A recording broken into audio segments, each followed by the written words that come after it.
Olá!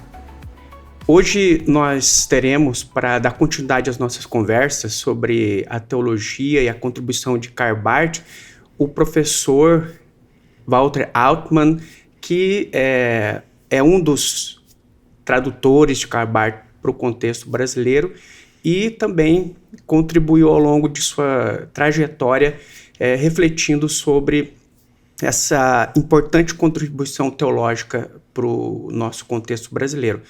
Professor, muito obrigado por aceitar o nosso convite e agradecer ao senhor a contribuição.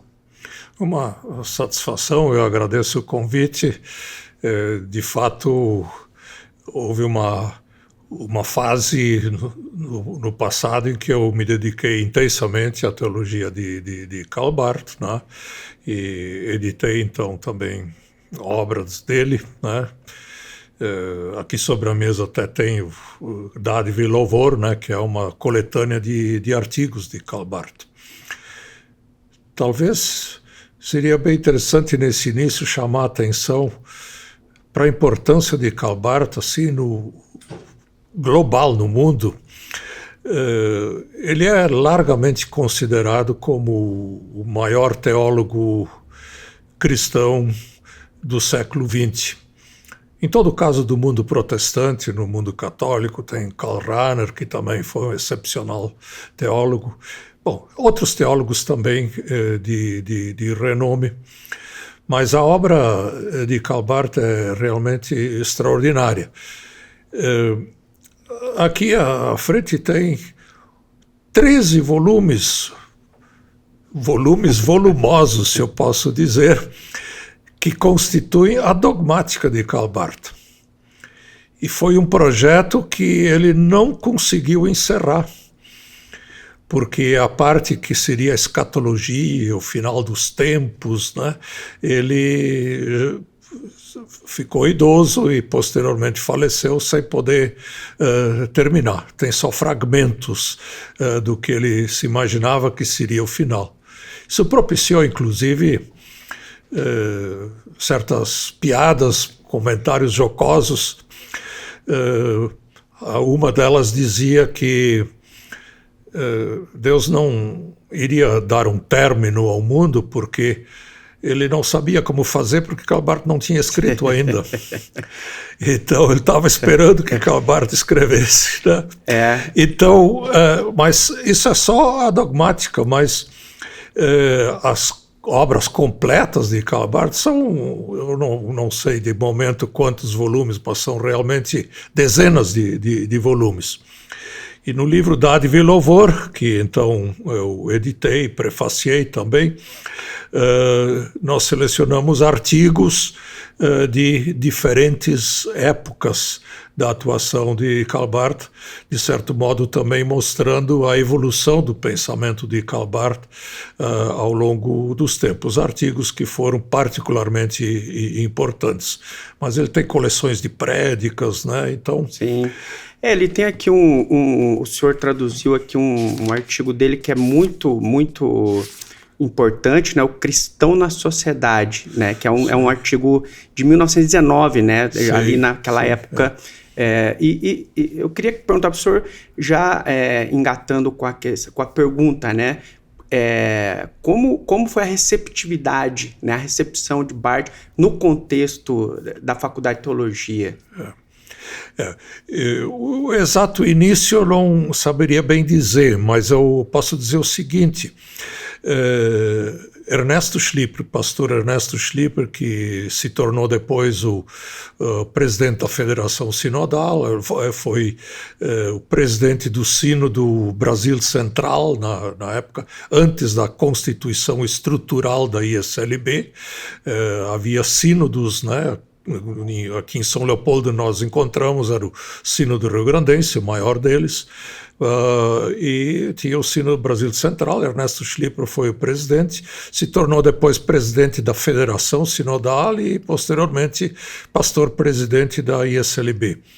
Ele tinha ido no começo dos anos 30 para a Alemanha para estudar lá. e estudou em Heidelberg, onde Karl Barth foi professor. Então ele foi aluno de Karl Barth. Foi aluno, olha só. E quando ele voltou para o Brasil, a tendência majoritária teologicamente na ISLB não era barthiana, era mais confessional, tradicional, né? Aqui no Sínodo Rio-Grandense estava então o pastor Hermann Doms, que posteriormente também se tornou presidente da Federação Sinodal, e o Ernesto Schlieper, ao voltar então, ainda durante a Segunda Guerra Mundial, ele então estava numa perspectiva barthiana por essa influência, e alguns colegas aqui na ISLB também, mas não era uma linha de algum modo predominante. Mas com o fim da Segunda Guerra Mundial, então o conhecimento do que representou o nacionalsocialismo para a Alemanha, né?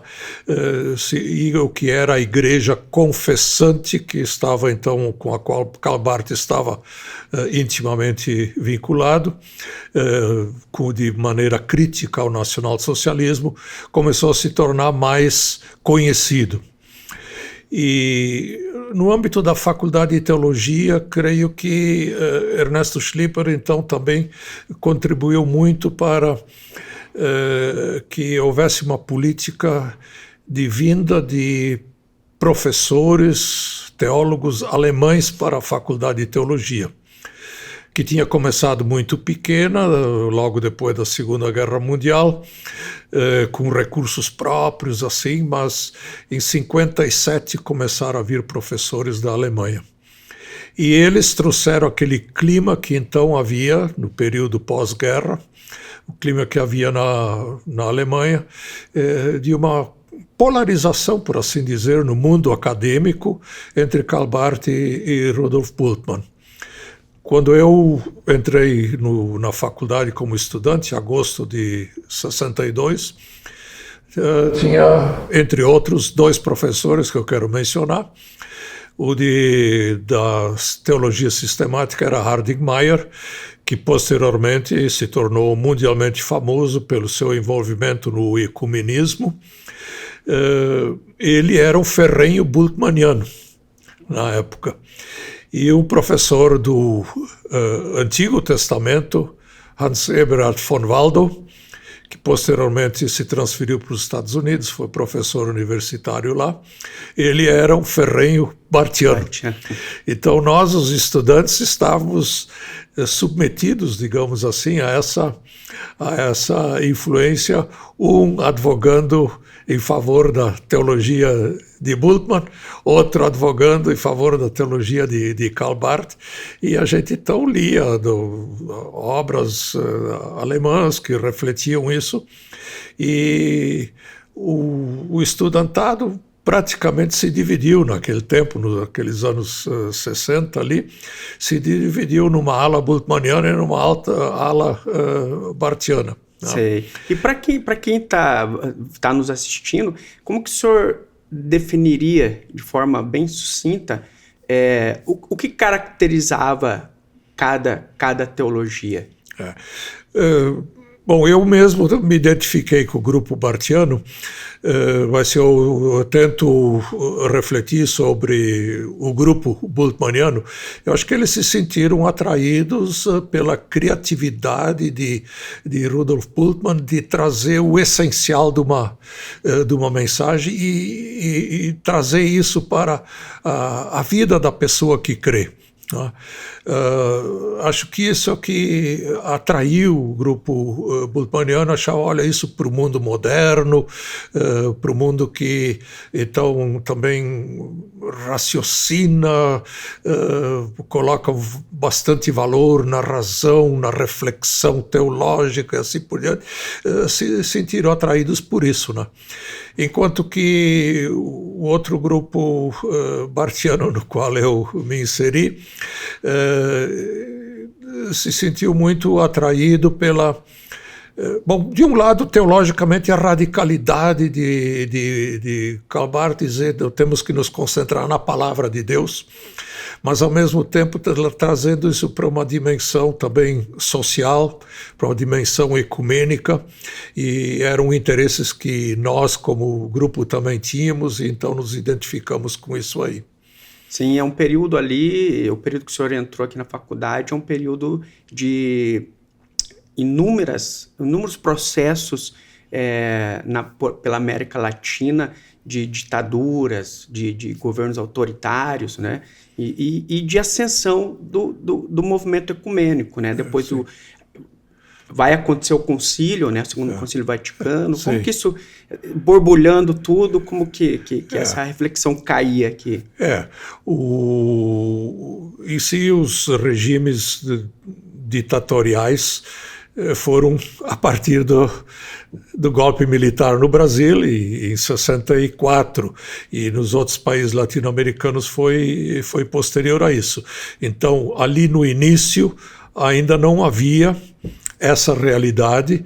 Ao contrário, nos primeiros anos então que eu estudei teologia, havia uma grande efervescência da vontade de produzir as chamadas reformas de base, que produziriam então uma nova realidade para o Brasil e para a América Latina, no sentido de superar o analfabetismo, que ainda era bastante alto, superar a pobreza, né? Ter uma reforma agrária, assim por tudo bandeiras que depois foram sufocadas pelo golpe militar.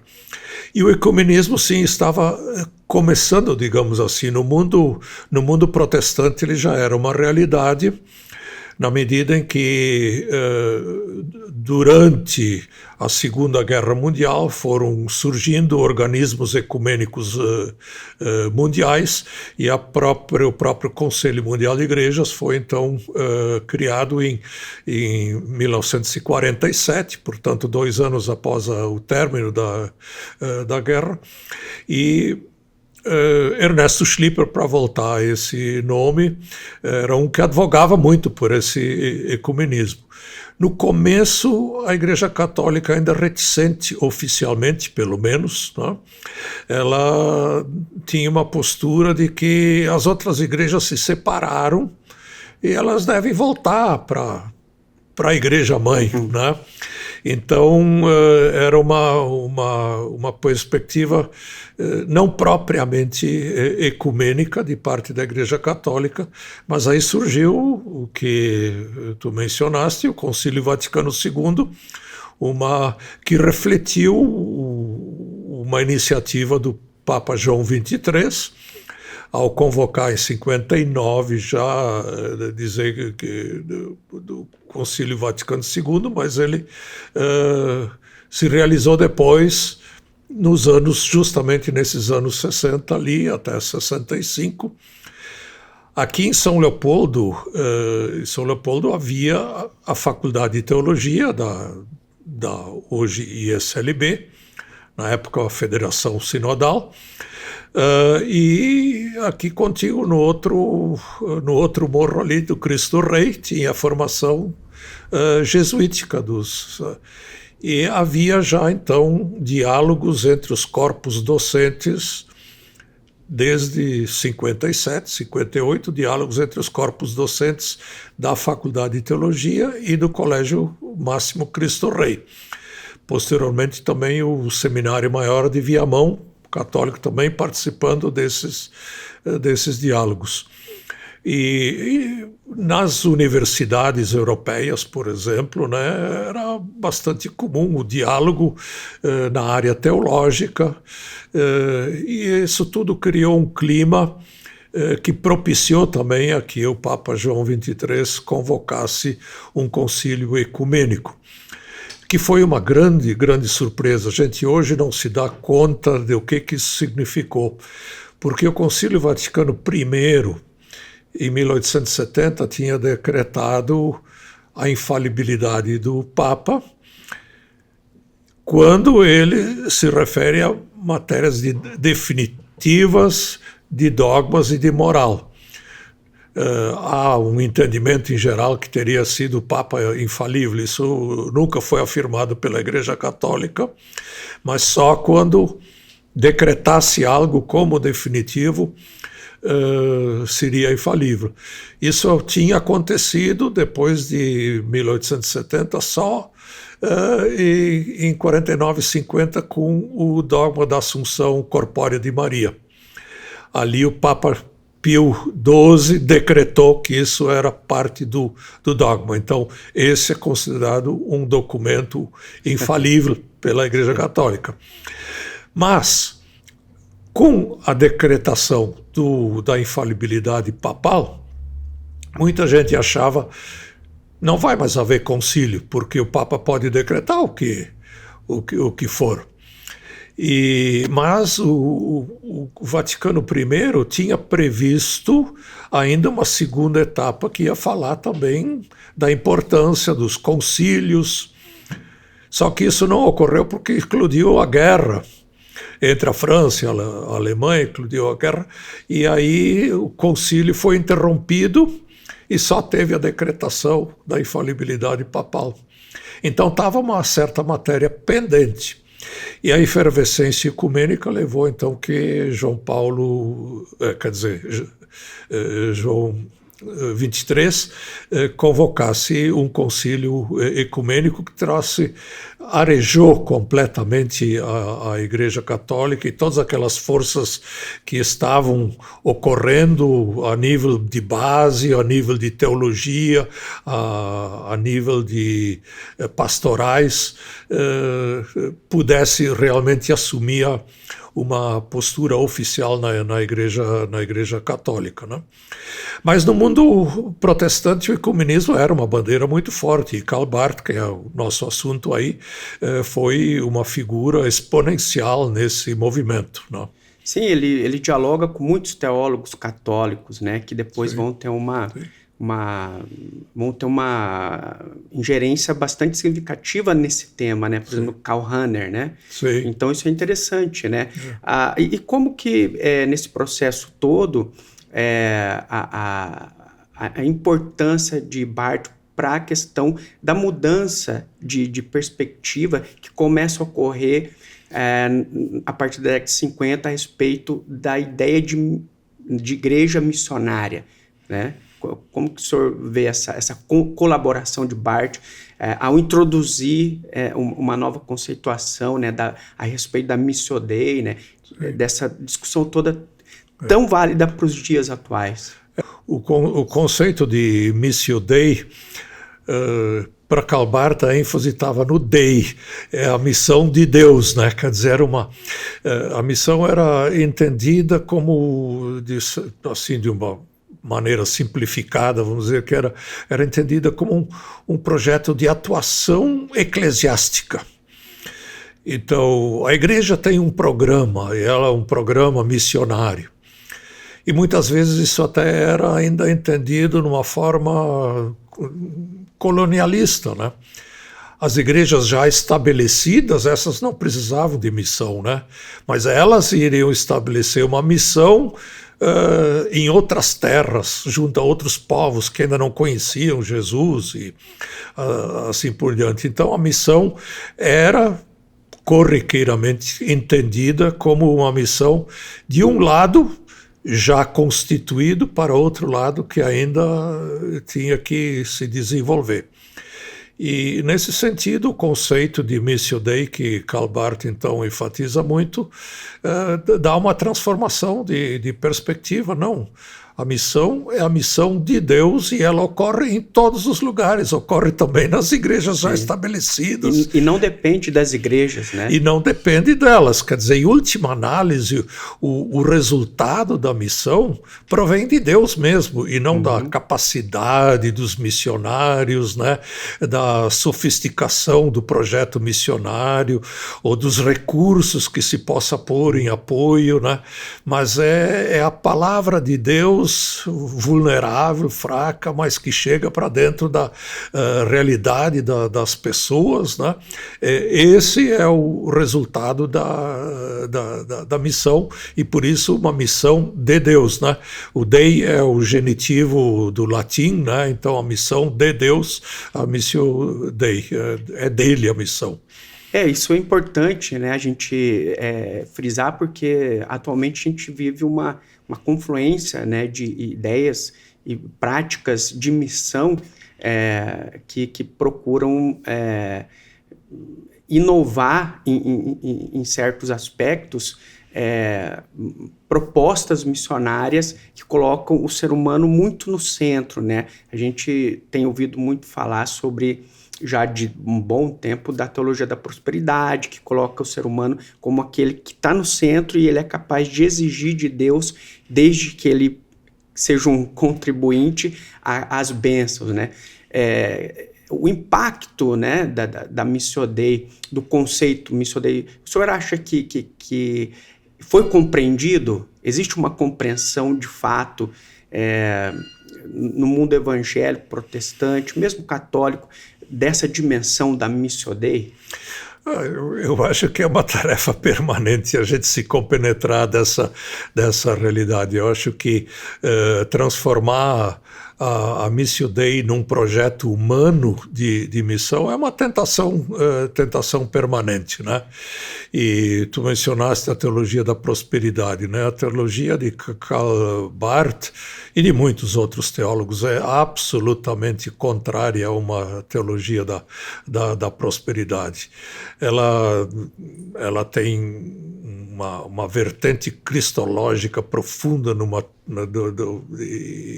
na ênfase em Jesus Cristo e na trajetória de Jesus Cristo, que não levou, na vida de Jesus Cristo mesmo, a nenhuma prosperidade, ao contrário, a perseguição e, por fim, a condenação, a morte na cruz.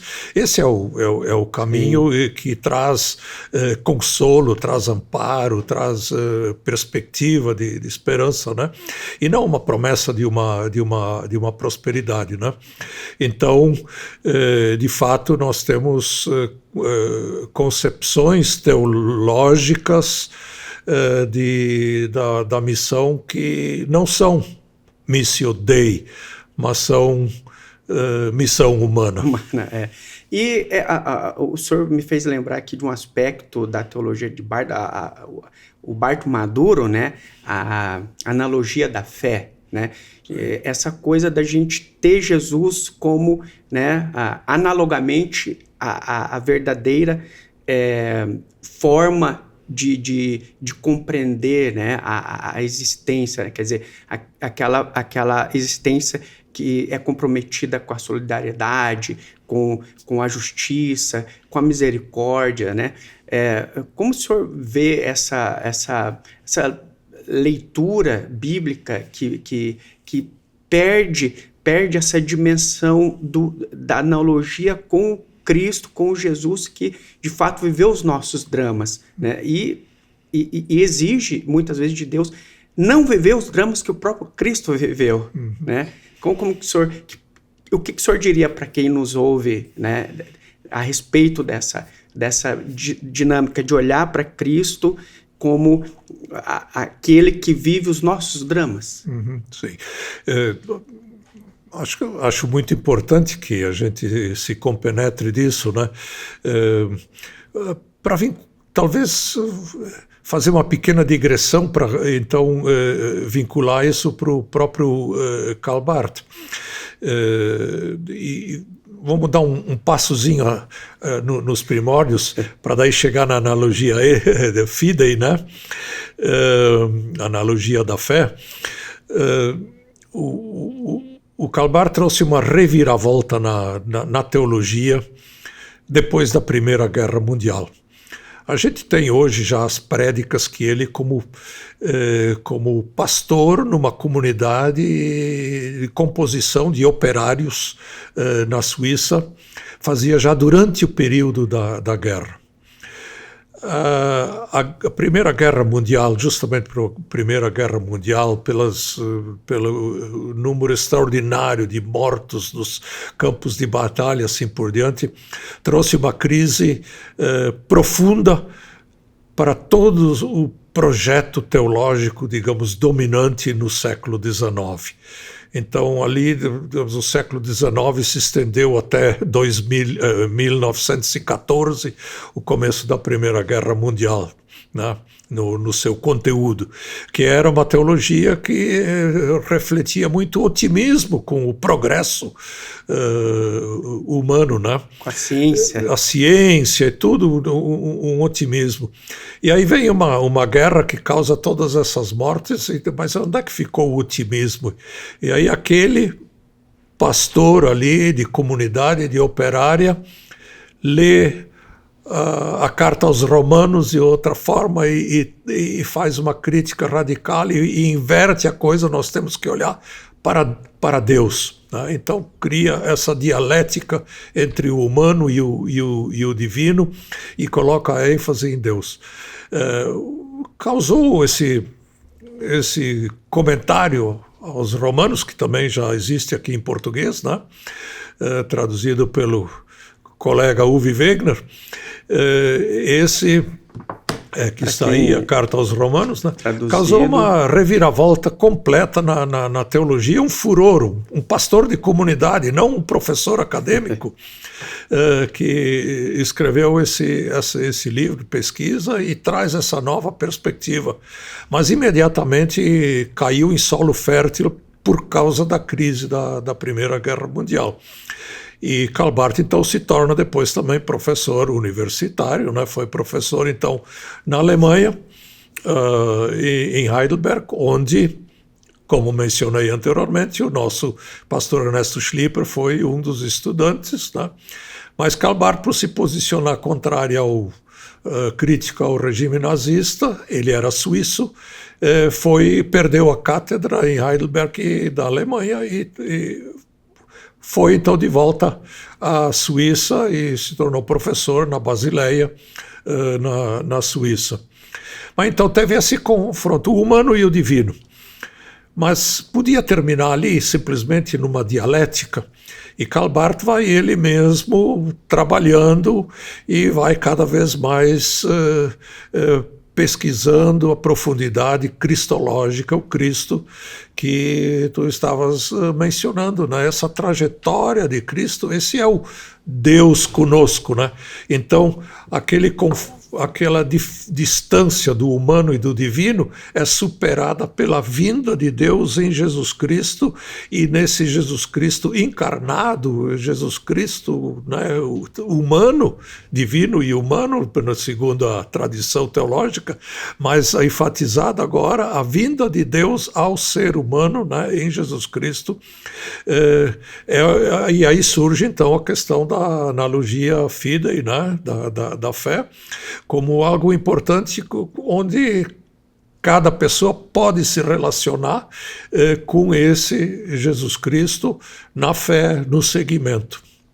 E muitas vezes a gente lê que, às vezes, o Karl Barth teria entrado num certo universalismo, né? O senhor acha que isso procede ou é um universalismo sadio, positivo, né? Porque eles sempre falam que é um universalismo que, mesmo, eu fico imaginando, como é que ele ia pensar isso, a salvação de um Hitler, por exemplo, né? Sim. Então, isso é interessante, né, a gente pensar, né? Discute-se isso, se Karl Barth chegou a afirmar apocatástase espanto, né, a expressão grega, né, que é então a salvação universal de todas as pessoas. A ênfase que Karl Barth tinha, né, na graça de Deus, né, revelada em Jesus Cristo, era tal que, de certo modo, o pensamento lógico conduzia a isso, mas Karl Barth nunca chegou a afirmar isso explicitamente. Mas existe uma historinha muito interessante, uma palestra que Karl Barth estava dando, creio que em Heidelberg, uma palestra pública. Ao final da palestra, uma senhora leiga, né, mas que estava ali curiosa, queria ouvir o teólogo Karl Barth assistindo. Diz a história que seria uma senhora de certa idade já e tudo. Ela perguntou para Karl Barth, depois da palestra dele, perguntou: professor, quando nós formos, depois da morte, para o céu, nós vamos encontrar lá os nossos entes queridos? E Karl Barth respondeu para ela: e os não queridos também. Quer dizer, é um pouco na direção, mas não quer dizer necessariamente de que há uma salvação universal. Mas que no céu ainda vamos ter surpresas, isso sem dúvida ele estava afirmando. E não só as pessoas com as quais nós temos afinidade estarão lá conosco, mas também pessoas com as quais a gente possa ter tido dificuldades na nossa trajetória terrestre. Claro, claro. Para quem está nos assistindo, Dádiva e Louvor, que é a tradução do professor Altman, para quem quer conhecer o pensamento de Karl Barth, é a obra indicada. O senhor, ao traduzir, o senhor estabeleceu algum critério específico na escolha dos textos? Não, em verdade, esse era um projeto que até veio de antes de mim. Alguns dos professores aqui da Faculdade de Teologia tinham a ideia e o propósito de uma coletânea de Karl Barth. Então, foi uma obra de muitas mãos, né, de quais a gente conversou em grupos e tal, como é que seria. Então a ideia foi, vamos pegar uma seleção de artigos que foram particularmente significativos, mas das diferentes etapas da vida de Karl Barth. Então o livro as partes são aqui, tem primeiro a reviravolta, aquilo que estava falando há pouco, essa mudança logo depois da Primeira Guerra Mundial. Depois resistência, que era então durante o regime nazista, né? Aí o aprofundamento, que já eram artigos que ele escreveu até mesmo durante o período do nacionalsocialismo e da Segunda Guerra Mundial, e logo depois da Segunda Guerra Mundial. Depois tem concreções, então, para dentro da questão Jesus e o povo, a questão dos judeus e a resposta cristã na igreja no confronto leste e oeste, coisas depois da Segunda Guerra Mundial, né? E, por fim, a revisão, na fase final da vida dele. Nas concreções tem um artigo aqui, a pobreza. Esse não é um dos artigos mais conhecidos, de um modo geral. Eu encontrei, ele escreveu esse artigo para uma revista americana. E eu encontrei isso, e até alguns colegas que eram bem versados em Karl Barth se mostraram surpresos de encontrar o artigo. Esse tipo de artigo. E eu considerei particularmente importante incluir esse artigo para mostrar essa dimensão em que Karl Barth acentua que, para a Bíblia, não a prosperidade, mas a pobreza está no centro, né? Há essa identificação de Jesus com os pobres, né? De Deus com os pobres. Sim, a kenosis. Isso, o esvaziamento, né? A kenosis, o termo grego, né? Do esvaziamento de Deus. Então, é uma coisa assim que até não se encontra, esse artigo não se encontra em muitos lugares, mas está na nossa coleção aqui. E é importante justamente também para a reflexão da relação teologia Karl Barth e teologia da libertação que emergeu então aqui na América Latina, né? Isso faz até um link com a questão lá da época que ele foi pastor, né, dos operários, né, na Suíça, dessa questão da justificação e a justiça social, né, Sim. que é um tema importante que persegue, que é um fio vermelho na obra dele, né? Sim, sem dúvida. É um que, como também ele tinha uma relação entre fé e amor, o amor ao próximo, né? Ou então, em termos teológicos, dogmática e ética. Então, ele foi contrário a uma separação de dogmática e ética, como se a ética fosse uma coisa à parte. Para ele, a ética se derivava da dogmática. Então, a dogmática vinha em primeiro lugar, mas a ética era um resultado também disso, né? Então o Karl Barth não escreveu uma ética, ele escreveu uma dogmática. E nessa dogmática aparecem os aspectos éticos também, né? Mas os artigos, sim, aparecem a relação com a justiça, né? A comunidade cristã e a comunidade civil, né? Sim. São ênfases que Karl Barth deu, né? Bom, professor, essa questão da justificação, essa ideia, né, que Barth opera uma mudança significativa ali no conceito, na ideia, na tradução do termo fé na Epístola aos Romanos, né, dando a entender que a fé não se trata necessariamente de uma atitude, uma capacidade humana, mas é a fidelidade de Deus. Queria que o senhor explanasse para a gente um pouquinho isso.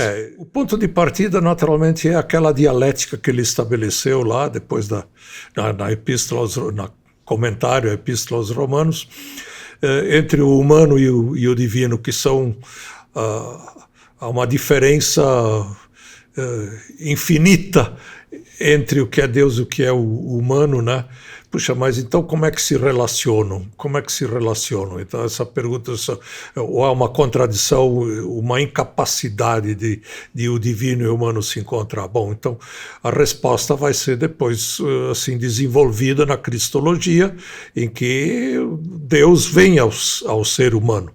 Aí se supera aquela diferença infinita do divino e do humano com a vinda do próprio Deus que se encarna em Jesus Cristo, né? E como é que a gente se relaciona? Naturalmente pela fé. Só que de onde surge a fé? Poderia-se achar que a fé seja uma resposta, às vezes é usado esse termo, simplesmente uma resposta a um apelo de uma pregação missionária, um convite à fé, ou eventualmente está dizendo você é um pecador, se arrependa e entrega a sua vida a Cristo, assim por diante. E aí, então, apelo, né? Um apelo feito, né? E para Karl Barth não é isso. Karl Barth continua colocando a ênfase na ação divina. Deus nos atrai então a ele, né? Em Jesus Cristo, naturalmente, né? Não naquele Deus distante, né? Inacessível, mas naquele Deus que está em Jesus Cristo, um ser humano igual a nós e que perambulou pela terra entre nós e colocou então também desafios, e a gente se sente atraído por esse Jesus, se sente envolvido, né? Se sente participante, quase que acontecendo algo inesperado na vida da gente mesmo, que a gente diz, agora eu creio, né? Eventualmente até naquela contradição que está lá na passagem dos evangelhos, né? Senhor, eu creio, ajuda-me na minha falta de fé, né? Quer dizer, esse jogo, porque a fé sempre de novo vem de Deus, sempre de novo nos atrai a Ele, né? Se a gente se confronta com Jesus, a gente se sente atraído por aquele Jesus, né? E não simplesmente como uma celebridade, mas como alguém que andou e serviu ao próximo, né? Esteve ao nosso lado nas nossas próprias agruras e tudo, e de repente nós nos descobrimos como participantes da jornada de Jesus Cristo na Terra. Em gratuidade. Muito obrigado, professor, pelas palavras, pela explanação. A gente fica muito agradecido com a tua presença aqui e quem sabe a gente converse outras vezes, até porque a gente gostaria também de ouvi-lo sobre Lutero, a pesquisa, né, que tu fez aí por longo tempo, né, e a gente também conversar sobre Bultmann, né? Que o senhor também é tradutor também, né? De uma mesma coletânea, né? Claro, mesmo que tenha havido, nós lá no início da nossa conversa, a gente falou do antagonismo que havia entre Karl Barth e Bultmann nos seus discípulos, né? Também aqui na Faculdade de Teologia, não invalida de forma alguma a grande contribuição do Rudolf Bultmann também à teologia, né? Agora, a uma certa distância, a gente pode ver que eles são, de certo modo, também parceiros de uma jornada teológica que começou lá com Karl Barth, a Epístola aos Romanos, mas que outros teólogos participaram. Paul Tillich também seria alguém a ser mencionado, né, como importante nessa jornada teológica do século XX. Né? Muito obrigado, professor. A gente se vê então no próximo.